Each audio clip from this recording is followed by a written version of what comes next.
આમાં આજનો આપણા વિડીયોનો ટોપિક છે કે ડિજિલોકરમાંથી રેશન કાર્ડ કેવી રીતના ડાઉનલોડ કરવું. તો આપણે ડિજિલોકરમાંથી રેશન કાર્ડ ડાઉનલોડ કરીને તમને બતાવવાના છીએ. તો આવી જવાનું છે મોબાઈલની સ્ક્રીન પર અને પ્લે સ્ટોરને ઓપન કરવાનું છે.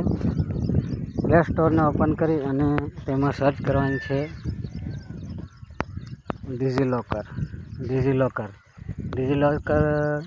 લખીને સર્ચ કરવાનું છે અને ડિજિલોકરને ઇન્સ્ટોલ કરવાનું છે.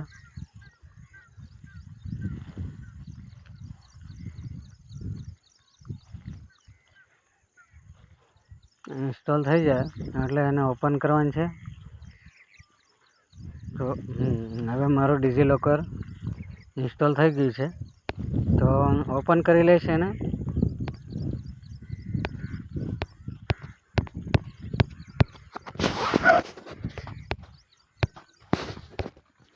હવે ઓપન થાય છે ડિજિલોકર ઓપન થાય એટલે પછી તમને બીજી રીત બતાવું. તો હવે આપણે આમાં જે ભાષા રાખવાની એ ભાષાને સિલેક્ટ કરવાની છે અને કન્ટિન્યુ કરવાની છે. આગળ વધવાનું છે. ચાલો જુઓ ઉપર ક્લિક કરવાનું છે.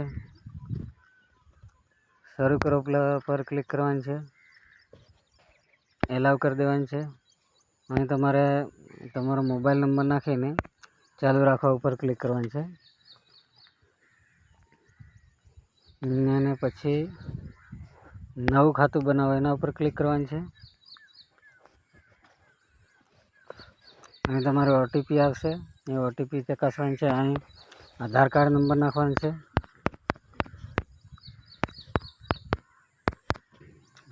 આધાર નંબર નાખી અને ચકાસવા ઉપર ક્લિક કરવાનું છે.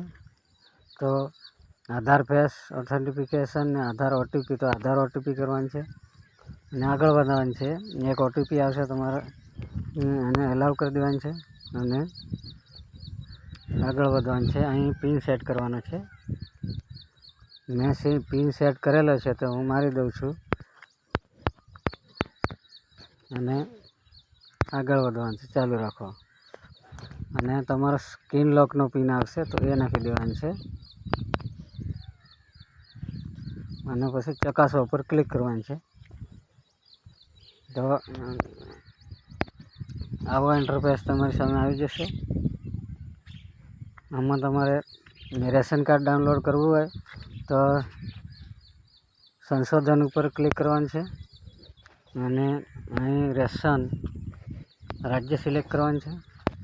રાજ્ય સિલેક્ટ કરી અને દસ્તાવેજમાં રેશન કાર્ડ એવું લખવાનું છે. રેશન કાર્ડ એવું લખી અને પછી નીચે જવાનું છે. થોડું સ્ક્રોલ કરવાનું છે. રેશન કાર્ડ ગુજરાત એના ઉપર ક્લિક કરવાનું છે. અહીં તમારો રેશન કાર્ડ નંબર નાખવાનો છે, આધાર કાર્ડ નંબર નાખવાનો છે. દસ્તાવેજ મેળવવા ઉપર ક્લિક કરવાનું છે. એક તમારા રજિસ્ટર મોબાઈલ ઉપર આધાર કાર્ડના રજિસ્ટર મોબાઈલ ઉપર ઓટીપી આવશે અને રેશન કાર્ડ ડાઉનલોડ થઈ જશે. તો આજના વિડીયોમાં બસ આટલું જ. ફરી નવા વિડીયોમાં મળીશું. જય હિન્દ, જય ભારત.